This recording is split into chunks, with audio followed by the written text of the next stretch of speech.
Evangelho de Lucas, capítulo de número 1, versículo de número 67 em diante.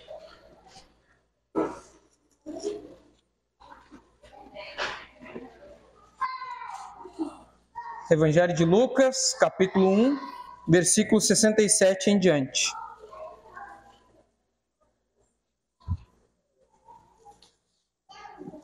Vamos ler até o 79. Diz assim o texto bíblico. Seu pai, Zacarias, foi cheio do Espírito Santo e profetizou: Louvado seja o Senhor, o Deus de Israel, porque visitou e redimiu seu povo. Ele promoveu poderosa salvação para nós, na linhagem do seu servo Davi, como falara pelos seus santos profetas na antiguidade, salvando-nos dos nossos inimigos e da mão de todos os que nos odeiam, para mostrar sua misericórdia aos nossos antepassados e lembrar sua santa aliança, o juramento que fez ao nosso pai Abraão. Resgatar-nos da mão dos nossos inimigos para o servirmos sem medo, em santidade e justiça, diante dele todos os nossos dias. E você, menino, será chamado profeta do Altíssimo, pois irá adiante do Senhor para lhe preparar o caminho, para dar ao seu povo conhecimento da salvação, mediante o perdão dos seus pecados. Por causa das suas ternas misericórdias de nosso Deus, pelas quais do alto nos visitará o sol nascente, para brilhar sobre aqueles que estão vivendo nas trevas e na sombra da morte, e guiar nossos pés no caminho da paz. Até aqui, podem sentar. Hoje, então, é a nossa segunda mensagem na nossa curta série sobre o Advento. Nós, durante o mês de dezembro, fizemos a série do Advento, todo ano, para nos prepararmos para o Natal. Nosso pastor pregou semana passada sobre a expectativa do Messias para o povo de Israel através do profeta Isaías, no capítulo 64. E hoje nós vamos falar sobre o Benedictus, o cântico de Zacarias. E quando eu estava ali fazendo algumas leituras sobre este texto, me veio uma pergunta à mente que talvez eu não tinha refletido muito anteriormente, até que caí diante dele. Eu gostaria de perguntar para vocês: você já se perguntou de onde vem a tradição dos musicais de Natal? De onde que vem que todo Natal, não apenas aqui na congregação me refiro, mas de uma forma geral, no cristianismo, o Natal é uma época de musicais? Eu não sei historicamente, ao longo do tempo, quando isso se tornou prática, mas sem dúvida, eu ouso afirmar que a base é o Evangelho de Lucas. Para mim, se torna inegável que o que nós encontramos no capítulo 1 e 2 de Lucas, e eu gostaria que vocês ficassem aí com a Bíblia aberta, tanto no capítulo 1 quanto no capítulo 2, esse que nós lemos agora. Por quê? Porque os dois primeiros capítulos do Evangelho de Lucas podem ser lidos como parte de um musical. O capítulo 1 e o capítulo 2, eles têm ali um musical inserido dentro deste capítulo, que pelo menos, nós temos ali 5 cânticos no início do Evangelho de Lucas. O primeiro deles é a Beatitude, o cântico de Isabel, a mãe de João Batista. Vamos ler o versículo de número 42. Lucas, capítulo 1, verso 42.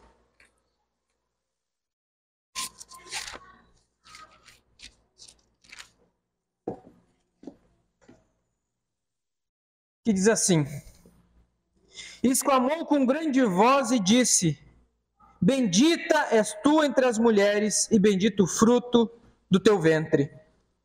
O cântico da Beatitude, quando Maria visita Isabel, e Isabel então exclama essa expressão: Bendita és tu entre as mulheres. Esse é o primeiro cântico. O segundo cântico é o cântico de Maria, conhecido como o Magnificat, versículo 46 ao versículo de número 50. Versículo 46 do capítulo 1.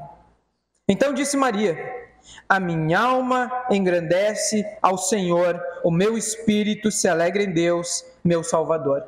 Eu magnifico o Deus da nossa salvação.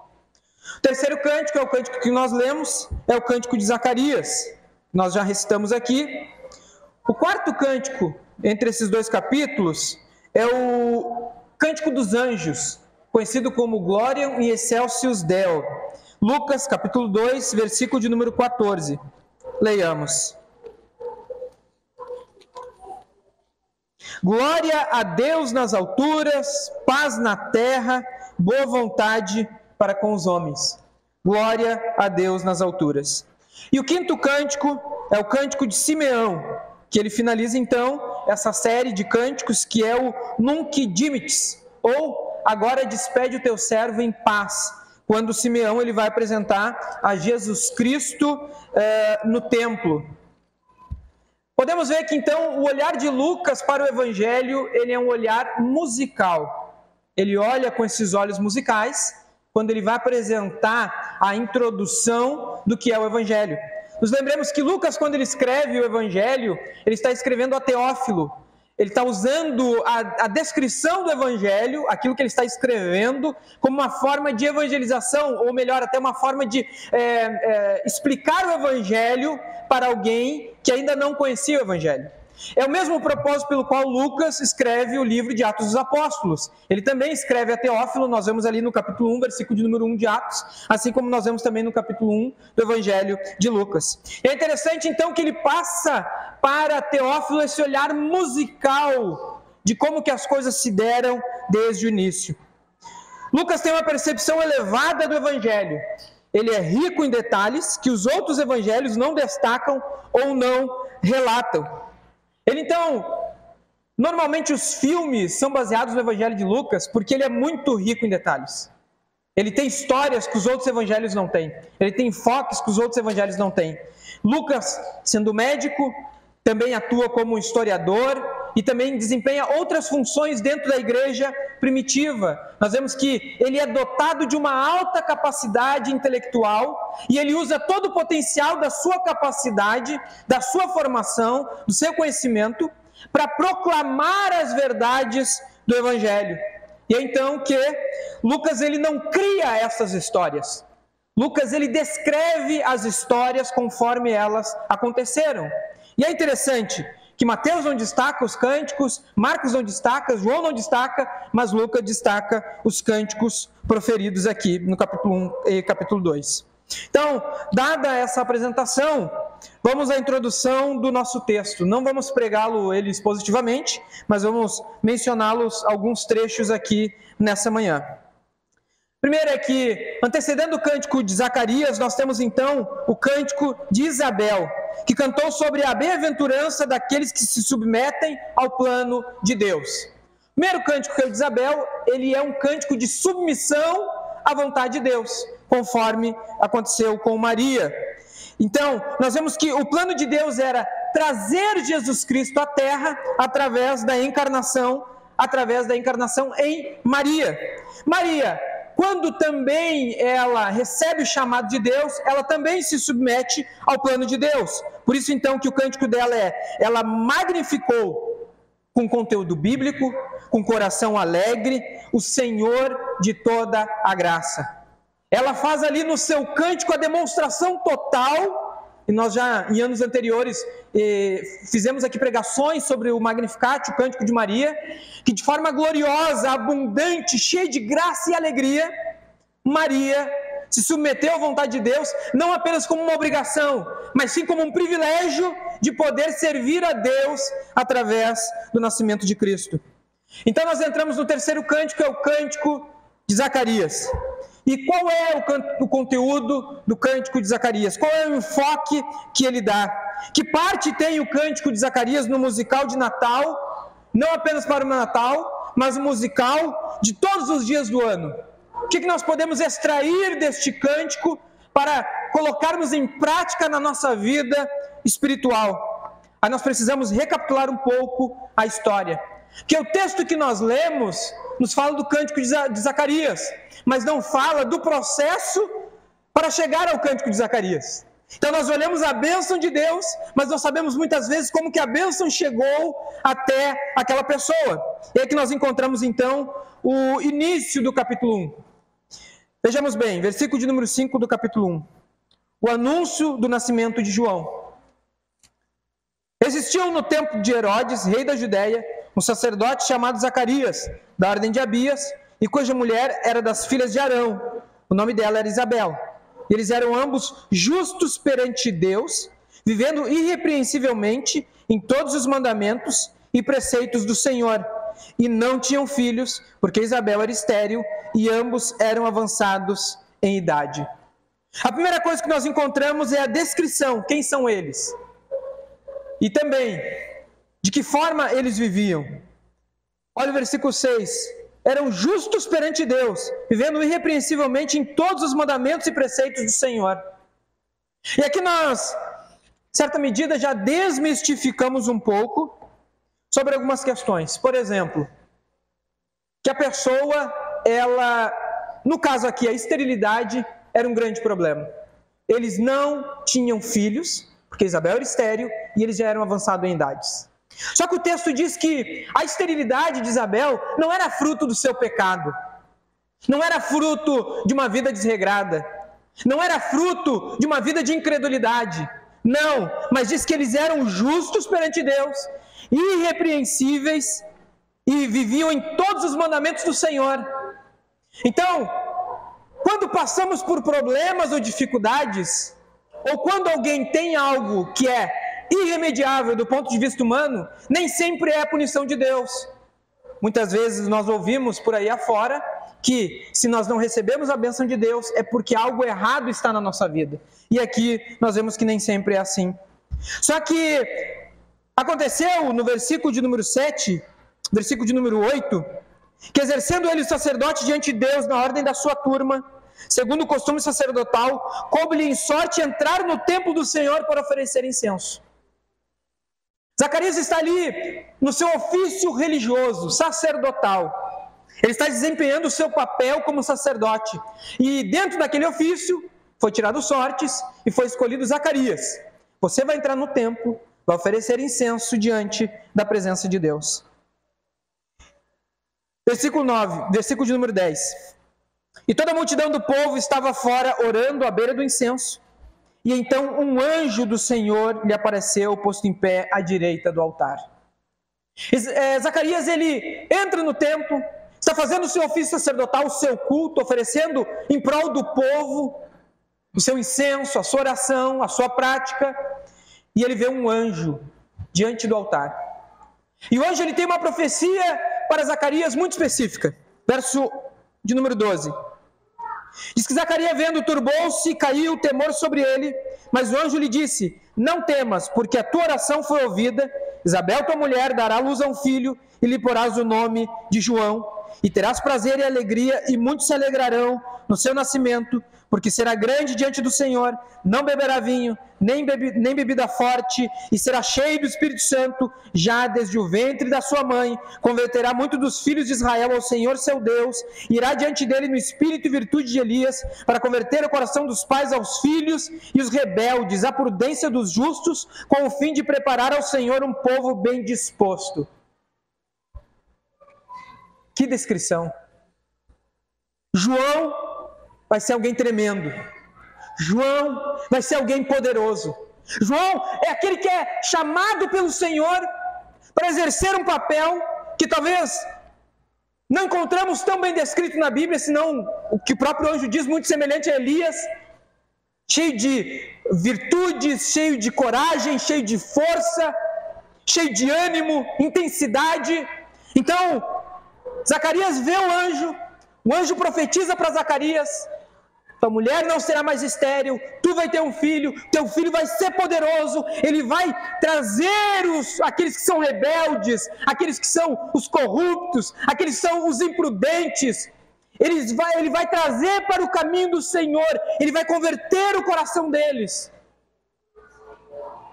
E aí, o que nós imaginamos? Qual é a resposta de Zacarias diante disso? Versículo 18. Disse então Zacarias ao anjo: Como saberei isso? Pois eu já sou velho e minha mulher avançada em idade.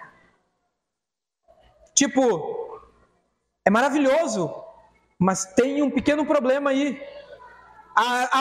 Ainda que ela perca a sua esterilidade, nós já somos velhos, não tem mais como. Versículo de número 19. Respondeu o anjo e disse-lhe: sou Gabriel, assisto diante de Deus, fui enviado a falar-te e dar-te estas alegres novas.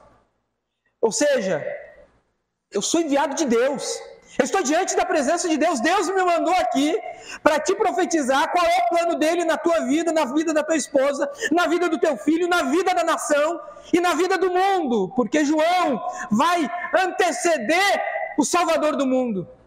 Mas Isaías não creu. Eu não sei porque hoje eu estou tentando falar Isaías no lugar de Zacarias. Zacarias não creu, meus irmãos. Ele simplesmente olhou para as circunstâncias da sua realidade e não creu. Versículo de número 20. Todavia ficarás mudo, não poderás falar até o dia em que estas coisas acontecerem, porquanto não creste nas minhas palavras, que a seu tempo hão de cumprir. Instantaneamente, Zacarias fica mudo. Ele ouve, veja bem, ele está orando por aquilo, ele está orando pedindo para Deus um filho. Deus ouve a sua oração. O anjo diz: Zacarias, Deus ouviu a tua oração. Diante da presença de Deus, eu estava lá e Deus disse: desce e fala a Zacarias que eu ouvi a oração dele, eu ouvi a oração do povo e as coisas vão acontecer. E quando as coisas acontecem, Zacarias não crê, ele é incrédulo. E o anjo diz: por causa da tua incredulidade, ficarás mudo. E ele não fala mais. Zacarias ficou 9 meses mudo por causa da sua incredulidade. Diz que quando ele saiu do templo, então, o povo estava o aguardando, esperando ele. E maravilhoso de que ele demorava no templo. E saindo ele, não lhes podia falar, entenderam que tivera alguma visão no templo. Falava apenas por acenos e ficou mudo.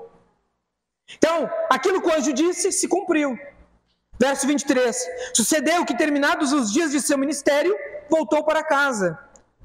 Ou seja, o seu ofício sacerdotal, findando ali aqueles dias, ele voltou para casa. E depois daqueles dias, Isabel, sua mulher, concebeu e por 5 meses se ocultou, dizendo: assim me fez o Senhor nos dias em que atentou em mim para destruir o meu opróbrio entre os homens. Isabel engravida, fica 5 meses em oculto, ela só vai novamente voltar à cena com a visita de Maria, a sua prima, quando as crianças no ventre, digamos assim, se comunicam. Dado isso, passamos pelo cântico de Isabel, passamos pelo cântico de Maria, vamos novamente para o cântico de Zacarias, que é o terceiro. Primeiramente, essa questão da incredulidade descrita pelo anjo. Depois nós vimos que, após o nascimento de João Batista, Zacarias explodiu em louvor.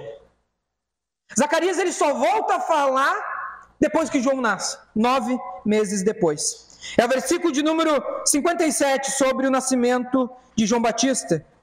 E completou-se para Isabel o tempo de dar à luz e teve um filho. Diz que quando ela teve o filho, os vizinhos, vendo que Zacarias não fala, pergunta qual vai ser o nome da criança. E ela fala: vai ser João. Diz, não pode ser João. Tem que ser Zacarias, tem que ser o nome do pai. Vocês não têm ninguém na família, ninguém para que possa botar o nome de João. E aí ela disse: não, vai ser João Batista. Versículo de número 63. Diz que as pessoas então vão até Zacarias. Zacarias, ela quer botar o nome de João. E ele tenta ali gesticular, acenar, e ele pede uma tábua. Verso 63. E pedindo-lhe uma tabuinha de escrever, escreveu dizendo: o seu nome é João. Diz que todos se maravilharam por causa disso, porque querem colocar o nome dele de João. Verso 64. E logo a boca se lhe abriu, e a língua se soltou, e falava louvando a Deus. E veio o temor sobre todos. Por que isso acontece, meus irmãos? Porque o anjo disse: tua mulher vai ficar grávida, ele vai nascer, e o filho dele vai ser João, e ele vai ser grande. Quando a criança nasce, e Zacarias diz: não, o nome dele vai ser João. É como se assim, como se o período de incredulidade dele tivesse terminado, porque agora a criança nasceu e ele está cumprindo a vontade de Deus através do nome da criança. Então, quando isso acontece, diz que a boca dele se abre. 9 meses sem falar, 9 meses sem se comunicar. E quando ele diz assim, vai ser João, vai ser o que Deus disse, eu creio na vontade de Deus, e que a boca dele se abre. Novamente, olha o que nos diz o verso 64. Quando a língua se soltou, ele falava louvando a Deus. E é então que entra o contexto do nosso cântico. Porque Zacarias não vai comunicar sobre as maravilhas de ter João Batista, as maravilhas de ser abençoado pelo filho que Deus lhe deu. Ele não olha para o presente divino, ele olha para Deus que lhe deu o presente. E a primeira coisa que ele faz é isso. Veja bem, verso 66. Todos os que as ouviam, conversavam em seu coração dizendo, quem será este menino? E a mão do Senhor estava sobre ele. Ou seja, a multidão olha e pensa, ele vai ser alguém muito grande, porque olha o que Deus está fazendo. Olha o que Deus está agindo na vida dessa família. Olha que forma gloriosa as coisas estão acontecendo. O homem estava mudo, mas quando ele disse o nome do filho, ele começou a falar. E o que então Zacarias fala? Verso 67, a leitura que lemos nessa manhã. Zacarias, cheio do Espírito Santo, profetizou. O cântico de Zacarias é uma profecia. E a primeira coisa que saiu da sua boca foi este belo cântico de louvor a Deus, reconhecendo quem Deus é. Olha o que ele diz, verso 68. Louvado, bendito seja o Senhor, o Deus de Israel. Louvado seja Deus, porque cumpre as suas promessas. Louvado seja Deus, porque faz os seus milagres. Louvado seja Deus, porque Ele é o bendito Senhor de Israel. E aqui nós encontramos então, no cântico de Zacarias, 3 razões para louvarmos a Deus. A estrutura do cântico, se nós dividirmos em pelo menos 3 partes, nós temos aqui 3 razões para louvarmos a Deus. Vamos ver a primeira agora. O Senhor Deus deve ser louvado por sua aliança eterna. Essa é a primeira descrição que nós temos. Deus deve ser louvado por sua aliança eterna. Zacarias já começa forte. Na primeira expressão, a mensagem central do seu cântico. Final do versículo 68. Porque visitou e remiu o seu povo. Porque visitou e redimiu o seu povo. Deus está visitando o seu povo. O que é isso? Deus está reafirmando a sua aliança eterna com Israel.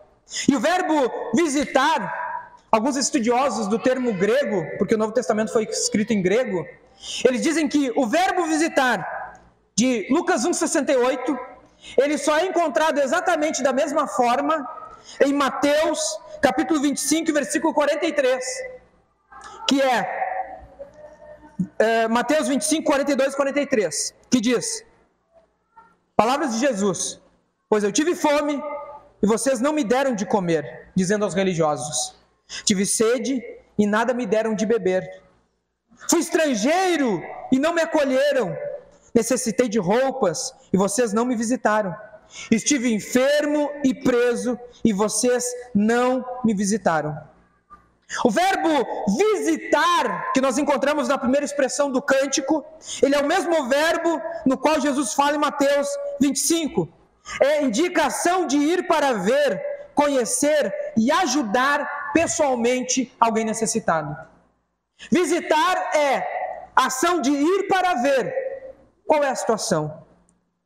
Conhecer, compreender e ajudar pessoalmente alguém necessitado.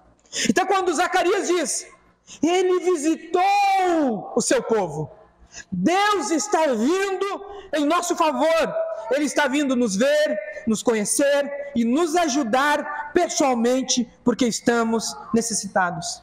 Então, esta aliança eterna de Deus para com o seu povo, o propósito da visita é redimir o seu povo. A visita de Deus em Cristo não é meramente uma visita puramente religiosa, puramente política, puramente social. Não, é uma visita eterna. Dentro do plano eterno de Deus, as coisas estão se cumprindo. Deus está visitando o seu povo. E por que isso? Olhemos a sequência nos versículos seguintes. Uma expressão de verbos que nos mostram de que forma essa aliança eterna de Deus para com o seu povo, ela se manifesta. Veja bem, verso 69. Diz que Ele promoveu poderosa salvação. Deus, através da sua aliança eterna, está promovendo salvação. Verso 71. Salvando-nos dos nossos inimigos e da mão de todos os que nos odeiam. Então, Deus está promovendo salvação. Deus está salvando. Verso 72. Para mostrar sua misericórdia, Deus está agindo com misericórdia. E lembrar a sua aliança, Deus está nos trazendo a memória de que Ele tem uma aliança com o seu povo, e essa aliança é eterna. 74. Resgatar-nos da mão dos nossos inimigos, para os servirmos sem medo. Resgatar e servir. Essa série de expressões nos mostram que Deus tem uma aliança com o seu povo que é inquebrável. Que Deus tem uma aliança conosco, que não é o que nós fazemos ou deixamos de fazer que mantém essa aliança ativa, mas sim porque Deus veio nos visitar. Deus veio em Cristo até nós. Então a salvação promovida pelo Senhor tem estes objetivos. Salvar-nos, mostrar-nos misericórdia, nos lembrar da sua aliança, resgatar-nos da mão dos nossos inimigos, para que o venhamos a servi-lo sem medo. Isso, meus irmãos, traz uma transformação total, quando nós compreendemos que a nossa breve vida faz parte de uma aliança muito maior e eterna. De que a nossa vida cristã não é uma vida cristã isolada, em busca de bênçãos, em busca de prosperidade, em busca de uma qualidade de vida melhor. Não, ela está dentro do propósito eterno de Deus. E quando nós olhamos e compreendemos qual é a vontade de Deus, nós então participamos deste plano. Por quê? Veja bem, quando nós compreendemos esta salvação transformadora, ela nos transforma espiritualmente, emocionalmente, moralmente e constantemente. Ela transforma o nosso espiritual, o nosso emocional, a nossa moral e a nossa constância. Ou, numa expressão, é o evangelho todo para o homem todo. Não há partes da nossa vida que não pertencem a Deus. Não há áreas da nossa vida que não pertencem a Deus. Não há nada na nossa vida que não esteja debaixo desta aliança eterna com Deus. Por quê? Vejamos novamente versículos 74 e 75. Quando Zacarias diz: Ele veio resgatar-nos da mão dos nossos inimigos. Para quê? Para o servirmos, para o adorarmos. Então, a vinda de Cristo, ela nos muda espiritualmente, porque agora nós temos a capacidade de o adorá-lo através do serviço. Ele diz mais: servirmos sem medo. A vinda de Cristo nos muda emocionalmente. Não tememos mais nada nem ninguém. Não tememos mais o pecado, não tememos o diabo, não tememos a morte, não tememos o mundo, não tememos o homem, não tememos nada nem ninguém que possa nos causar qualquer coisa, a não ser que, diante da presença de Deus, emocionalmente, nós podemos servi-lo sem medo. Eu não preciso ter medo de Deus, mas eu preciso amá-lo. Verso 75. Esse serviço sem medo, ele é feito através da santidade e justiça. Então, a aliança eterna com Deus muda a minha moral, muda a forma moralmente como nós vivemos e compreendemos a realidade, porque agora nós vivemos em santidade e justiça, não mais da nossa justiça própria, não mais na forma como eu quero interpretar a vida cristã, mas sim como Deus quer, e através de santidade e justiça. Final do verso 75. Quando que Deus requer de nós? Serviço, espiritualmente, emocionalmente diante dele sem medo, moralmente vivendo em santidade e justiça. Final do verso 75. É viver diante dele todos os nossos dias. Então, o chamado de Deus para nós, dentro dessa aliança eterna, é um chamado para todos os nossos dias. Não é no início, não é no meio, não é no fim, mas é durante toda a nossa vida cristã. Então, Zacarias nos mostra que Deus, em primeiro lugar, dentro do seu cântico, ele tem uma aliança eterna com o seu povo. E Deus está agindo para que as coisas se concretizem. Aí nos perguntamos, mas por que Deus age assim? Por que Deus quer fazer dessa forma? Por que Deus veio na manjedoura? Por que Deus encarnou? Por que Deus foi à cruz em Cristo? Por que Deus salva e transforma de forma tão poderosa um povo escolhido? Por que Deus quer agir dessa forma?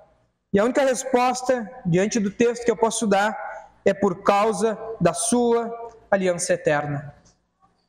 Porque Deus, em toda a eternidade, entre Pai, Filho e Espírito Santo, concordaram em que os três trabalhariam irrevogavelmente na salvação daqueles que creem.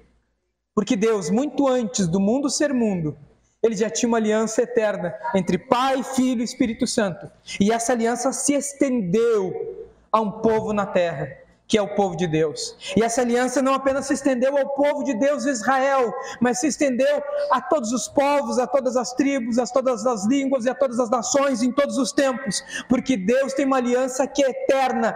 Não é curta, não é passageira, não é momentânea, mas é eterna, e nós somos a prova de que Deus continua agindo no mundo. A igreja é a continuação da aliança eterna de Deus através de Cristo Jesus. E só é possível porque Pai, Filho e Espírito Santo, eles têm uma aliança eterna, muito antes que existisse povo. Nós vemos que ao longo da história da nação de Israel, ao longo da Escritura Sagrada, vemos sinais desta aliança. Por exemplo, esses sinais foram vistos ao longo da história da redenção.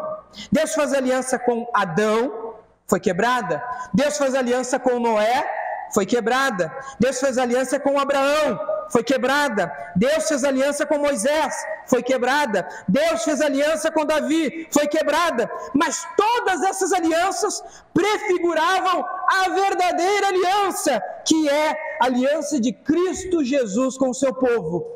Uma aliança inquebrável. E nós somos frutos desta nova aliança. A igreja o crente é em Cristo o cumprimento da aliança eterna de Deus. E é isso que Zacarias nos ensina. Deus seja louvado por sua aliança. Em segundo lugar, por qual motivo Deus deve ser louvado? O Senhor deve ser louvado por haver quem anuncie o Evangelho. A aliança de Deus precisa ser proclamada. A aliança eterna de Deus conosco em Cristo deve ser anunciada a todos. Nós precisamos compreender esta aliança, viver esta aliança e comunicar esta aliança. O que nos diz Romanos capítulo de número 10 e versículo de número 14. Como ouvirão se não há quem pregue? Como que as ovelhas do Senhor ouvirão a sua voz e o seguirão se não haver quem pregue esta aliança? Quem comunique o que Deus está fazendo? E é por isso que o Senhor providenciou que sempre existissem anunciadores. E é então que entra o papel de João Batista. Porque Zacarias compreendeu a ação de Deus através do comunicado do anjo.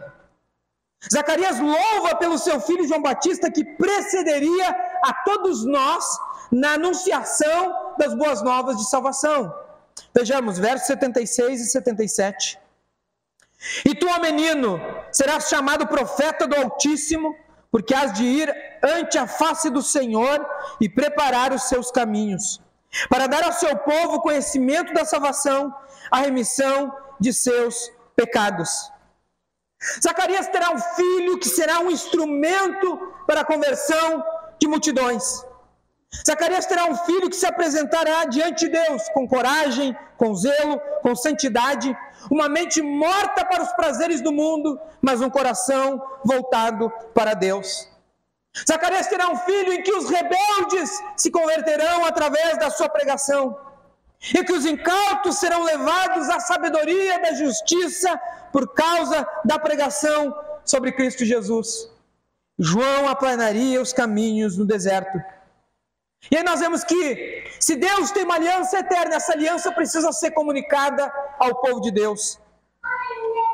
Dentro do que nós entendemos como comunicação da aliança, nós encontramos ainda no texto, pelo menos, 3 questões. A primeira delas é: os que anunciam o evangelho da aliança eterna de Deus são profetas. Deus sempre falou através de profetas. Ele sempre trouxe mensagem do céu através dos profetas. Segundo, essa comunicação é: os que anunciam o evangelho precedem o Senhor e preparam para ele o caminho. João profetizava da parte de Deus, e João preparava o caminho para que Cristo viria. Nós, quando comunicamos o evangelho, eu e você não convertemos ninguém, eu e você não convencemos ninguém, eu e você não temos a condição de operar no coração humano, mas Deus, Ele nos usa para preparar o caminho para o Senhor que virá. Então, quando nós comunicamos o evangelho, evangelizamos, oramos, ensinamos, discipulamos, fazemos aquilo que é a grande comissão: ide, pregai, ensinar e evangelizar, discipulai. Nós não estamos fazendo aquilo que é a parte de Deus, nós estamos fazendo aquilo que é a nossa parte: preparar o caminho para o Senhor. Em terceiro lugar, os que anunciam o evangelho se preocupam em salvar e discipular pecadores, ou seja, trazer o conhecimento de Deus ao povo. É comunicar aquilo que Deus fez, aquilo que Deus faz e aquilo que Deus fará. É se preocupar em discipular pecadores. Se preocupar em quê? Eu, em algum momento, ouvi o evangelho. Eu, em algum momento, fui alvo da ação de alguém que estava fazendo a vontade de Deus. Então nós precisamos entender isso, que Deus é louvado quando nós anunciamos o evangelho, de que Deus é louvado quando nós anunciamos a salvação de Cristo, ainda que os resultados não cabem a nós, cabem a Deus, mas nós temos essa responsabilidade de louvar a Deus através do anúncio do evangelho, à semelhança de João Batista. Então, uma aliança eterna, Deus usa aqueles escolhidos entre seu povo para comunicar o evangelho. Em terceiro lugar, o Senhor deve ser louvado pelo alvorecer da esperança. Deus é digno de ser louvado, porque Ele nos traz esperança. Terceiro ponto, então, da pregação do cântico de Zacarias. Versículo de número 78. Pelas entranhas da misericórdia do nosso Deus... Desculpa, a Bíblia aqui passou. 1,68. 1,78. Pelas entranhas da misericórdia do nosso Deus, com que o Oriente do Alto nos visitou, para alumiar os que estão assentados em trevas e sombra de morte, a fim de dirigir os nossos pés pelo caminho da paz. Em terceiro lugar, é um alvorecer da esperança. Zacarias encerra o seu cântico revelando as razões para o louvor: aliança eterna, aqueles que anunciam o evangelho, e finalmente chegamos no ápice: nós devemos louvar ao Senhor porque Ele nos traz esperança. E talvez nada é mais necessário para o ser humano pecador do que ter esperança. O que nós vemos no mundo hoje, olha para a nossa realidade atual. Pandemia, 2, 3 anos atrás, 1 ano e meio atrás a guerra da Ucrânia, pois nós ficamos estarrecidos com a maldade humana, com o que é feito em Israel, e tantas coisas que nós podemos olhar na nossa realidade, no nosso contexto mais próximo de Brasil, de Porto Alegre, dos lugares onde nós moramos, da insegurança, da, digamos assim, falta de esperança em uma melhora de vida, não era muito diferente daquele tempo. Mas, quando olhamos não para a realidade, mas para o nosso Deus, as coisas mudam de figura, porque agora nós olhamos que há uma esperança nascendo. E versículo de número 68, seja bendito o Senhor, o Deus de Israel, pois visitou e resgatou seu povo. Verso 78, graças à eterna misericórdia do nosso Deus, a luz da manhã, vinda do céu, está prestes a raiar sobre nós. O que Zacarias está dizendo está chegando o tempo, está chegando o momento em que Deus fará brilhar a luz da manhã, em que Deus fará raiar sobre nós, vindo do céu. Meus irmãos, imaginemos nós, imaginemos densas trevas, uma noite escura. Tente parafrasear o que nós imaginamos quando pregamos lá sobre Getsemane. Uma noite de agonia, um lugar escuro, em que nos parece que as sombras da morte estão sobre nós. Pense este cenário, e agora imagine uma luz brilhando, raiando, iluminando, transformando tudo. É o que Zacarias está dizendo. A luz está vindo do céu, ela está raiando sobre nós, e ela vai iluminar aqueles que estão na escuridão e na sombra da morte, e vai nos guiar por um caminho de paz. Então Zacarias nos lembra que o terceiro motivo de louvor: primeiro, Deus tem uma aliança eterna; segundo, Deus tem usado pessoas para anunciar o seu evangelho. O terceiro motivo de louvor é porque Deus em Cristo nos trouxe esperança, que Deus em Cristo fez nascer a luz da manhã, o sol brilhou, o céu se abriu e Jesus desceu. Então esse é o terceiro motivo pelo qual nós devemos louvar a Deus, como Zacarias nesse cântico. Por quê? Primeiro, sem Cristo estamos em trevas, vivendo na sombra da morte, perdidos, sem saber por onde seguir, andando em tormenta, ansiosos, amedrontados. Sem Cristo nós não sabemos para onde ir, ficamos às vezes girando em torno de nós mesmos e não evoluímos para lugar nenhum. Mas, vindo Jesus, raiou o sol da esperança. Vindo Jesus, nosso coração pecador foi iluminado. Vindo Jesus, fomos conduzidos a uma nova vida. Vindo Jesus, saímos de um caminho de trevas, entramos num caminho de paz. E então nós podemos louvar a Deus, porque Ele raiou sobre nós. Bendito seja o nome do Senhor. Se Jesus não tivesse nascido, nós ainda estaríamos com medo de Deus. Nós estaríamos ainda como os antepassados, tentando oferecer sacrifícios, oferendas, tentando oferecer alguma coisa para aplacar a ira dos deuses, para aplacar com que a natureza não se levante contra nós, para aplacar que caia a chuva, que a terra seja regada, com que o fruto cresça, com que tenha esse alimento. Então nós precisamos fazer algo para que os deuses não se vinguem de nós. Se Jesus não tivesse nascido, nós ainda estaríamos com medo da natureza. Mas porque Jesus nasceu, nós não temos mais medo de nada destas coisas, mas pelo contrário, porque Jesus nasceu, nós temos um caminho de paz. Então, 3 motivos pelo qual Zacarias nos ensina a louvar a Deus. Vamos para o último ponto, então, as nossas aplicações. E elas são bem curtas, bem breves, que já tentei aplicar ao longo do texto. Mas primeiro, nessa manhã, somos todos chamados a receber a Jesus como Rei. O que o Natal nos ensina é que o Rei está no trono. É que Jesus, o Rei eterno, veio à manjedoura.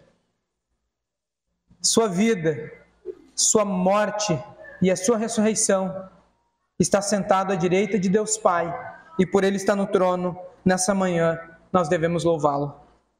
Convidados somos a celebrar a sua salvação. Somos chamados a receber a sua luz, a sua paz e a sua direção. Aí nos perguntamos, recebendo a Cristo como nosso Salvador, desfrutando desta vida de intimidade com Cristo, faça uma reflexão. Você tem cantado como Zacarias? Você tem louvado como Zacarias? Você tem dito, bendito seja Deus que me visitou? O Senhor deve ser louvado por aquilo que Ele é e por aquilo que Ele fez. Então, em primeiro lugar, desfrutemos desta aliança eterna com Cristo Jesus. Você tem desfrutado disso? Você tem vivido os seus dias como um descrente, desesperado, ansioso, sem saber como fazer as coisas darem certo no dia de amanhã? Ou você tem descansado de que Deus tem uma aliança eterna e que eu apenas tenho que viver o plano de Deus para a minha vida? Essa é a primeira reflexão. Segundo lugar, Lucas nos mostra que a mensagem de Cristo não deve ser apenas compreendida pela mente. Não é apenas algo racional, mas o Evangelho é para ser celebrado com o coração. Lucas, ele não apenas descreve informações. Ó, Teófilo, vou te dizer aqui o que aconteceu e... Não. O Evangelho, ele deve ser celebrado com o coração, nas palavras de Jesus, em espírito e em verdade. Por quê? O Natal é a época das luzes e das músicas. Mas luzes e músicas do quê? Natal é a melhor época do ano. Nós estamos, primeiro, gratos a Deus porque fechamos mais um ano. Segundo, nós estamos agora diante das músicas e das luzes por um único objetivo: compreendemos o Evangelho. Esse é o motivo do Natal. Jesus nos visitou, redimiu o seu povo, nos salvou e nos mantém na sua aliança eterna com Ele. Porque qual é o risco que nós corremos quando, diante do Natal ou diante da celebração do nascimento de Cristo, nós podemos correr? Quando cantamos sem compreensão, quando louvamos, quando celebramos sem compreensão, nós nos enganamos, porque cantamos da boca para fora, não cantamos em espírito e em verdade. Também, quando compreendemos o Evangelho, mas não cantamos, não adoramos. Quando compreendemos toda essa maravilha que Deus faz ao longo da história, da eternidade, chegando até os nossos corações, quando nós compreendemos o Evangelho, mas não cantamos, não celebramos, não adoramos, também não compreendemos bem o Evangelho. Porque o que Lucas está nos chamando é o Evangelho todo para o homem todo. Quando eu compreendo o que Deus fez, o que Deus faz, o que Deus irá fazer, o meu emocional, o meu espiritual, o meu físico, a minha mente, o meu corpo, todo o meu ser por inteiro quer louvar a Deus, assim como Zacarias fez. Bendito seja o Senhor que nos visitou e redimiu o seu povo. Esse é o Evangelho de Cristo que deve ser louvado para a glória de Deus.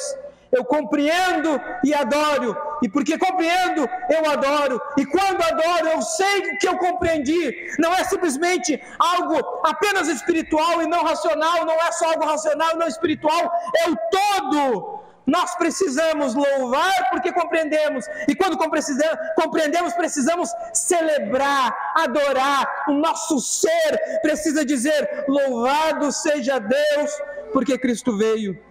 Esse é o cerne do Evangelho. Jesus visitou e redimiu o seu povo. E por último, ainda, nós vemos que, pode se colocar em pé.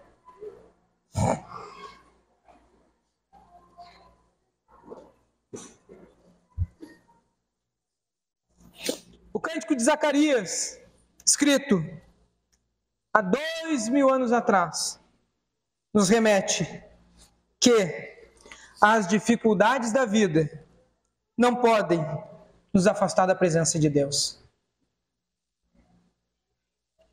Na sua velhice, Zacarias está servindo a Deus. Sem o seu filho, que ele tanto queria, orava por isso.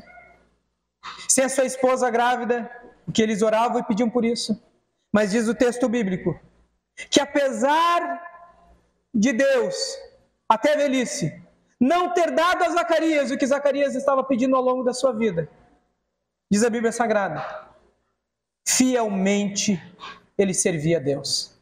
Então, meu último recado é, meus irmãos, não deixe com que aquilo que te falta faça com que você ame menos a Deus, mas ame a Deus por aquilo que Ele já fez, independente do que lhe falta.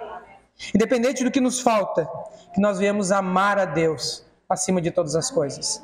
Aquilo que Jesus nos disse, para amarmos a Deus em primeiro lugar, e todas as outras coisas Ele nos acrescentará. Talvez não da maneira como nós queremos, como nós esperamos, como nós desejamos, mas cremos que Deus, no seu eterno poder de misericórdia, Ele sempre suprirá as necessidades do nosso coração. Amém? Vamos orar. Deus Pai Todo-Poderoso, nessa manhã, Senhor, nos conduziu até este lugar. Assim como nos preparamos para estar aqui, talvez alguns desde ontem à noite botaram o seu relógio a despertar, se levantaram pela manhã, tomaram o seu banho, se arrumaram, entraram nos seus carros e se deslocaram até este lugar, Senhor. Eles se prepararam, teu povo se preparou para estar aqui te adorando, para te louvar, para ouvir da tua palavra, para orar, para contribuir, para estar em comunhão. Mas isso é apenas um detalhe, é apenas um pequeno ato, dentro do ato eterno, de que não somos nós, mas foi o Senhor, desde a eternidade, antes que o mundo fosse mundo, antes que o mundo existisse, Tu, ó Deus, já tinha preparado esse dia para nós. Tu já tinha preparado, Senhor, para que nós estivéssemos aqui te louvando. Talvez a minha capacidade humana, a minha incapacidade humana, não consiga transmitir ao coração dos meus irmãos o que isso significa. Que desde a eternidade o Senhor tem um plano para nós. O Senhor tem um plano, tem um chamado para a congregação do Jardim Botânico, para as crianças, os adultos, os idosos, os casados, os solteiros, os viúvos, para todos os tipos de pessoas que nós temos em nosso meio. Não importa, o que importa é que Deus, Tu, tem sido amoroso conosco, tem sido amoroso em nos trazer um caminho de paz e de misericórdia, tem raiado sobre nós a luz do Evangelho. Senhor, que eu possa viver os meus dias cada dia mais com essa compreensão de que Tu és fiel, de que a Tua bondade e misericórdia sempre estão sobre nós, mesmo quando nós passamos por vales e tristezas. Tu és fiel. Coloca no coração do Teu povo, eu te peço, Espírito Santo, nessa manhã, coloca no coração do Teu povo ao longo desta série de advento, ao longo destes domingos, ao longo deste Natal, este desejo, esta vontade de Te louvar e adorar, de compreender o Evangelho e dizer: eu quero celebrar a Deus com todo o meu ser, com todo o meu amor, com toda a minha capacidade. Eu quero dizer: Deus, seja louvado o Teu nome, porque Tu és digno. E assim nós oramos em nome de Jesus. Amém. Amém.